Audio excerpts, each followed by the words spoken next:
Aujourd'hui, je te partage 3 films sur les relations toxiques. Le dernier, c'est une vraie gemme, une pépite d'un très grand réalisateur qui est vraiment sous-coté. Le premier, c'est Gone Girl, grand thriller. Si vous aimez tout ce qui est Seven, Prisoners, tout ça, on va voir cette patte thrillerique, on va dire, mais autour d'une relation toxique, un mystère et tout ça. Et je vais pas vous en dire beaucoup parce que c'est un film qui se gâche aux moindres paroles, et comme je suis très gentil, je vous ai donné que des informations qui vous aideront pas à comprendre ce qui se passe.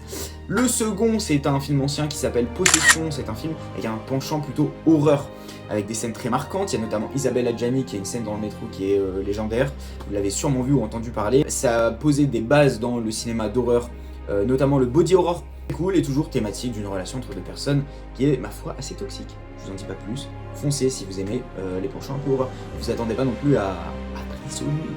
Et enfin le dernier pur Paul Thomas Anderson, vous le connaissez, Une bataille après l'autre, There Will Be Blood, Magnolia, The Master, Boogie Night, que des bangers avec des grands Daniel Day-Lewis. Et ça ne manque pas aujourd'hui un grand Daniel Day-Lewis qui interprète un homme qui est passionné par la confection de robes. C'est un film qui est très esthétique, qui est très beau, avec des plans qui sont travaillés, qui font beaucoup penser à du Bergman, notamment Autumn Sonata dans la façon de construire l'image, et de traiter aussi le grain.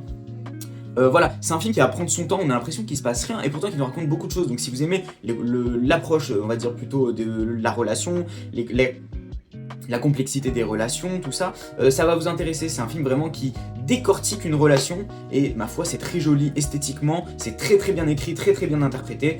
Foncez. Et abonnez-vous si vous avez kiffé.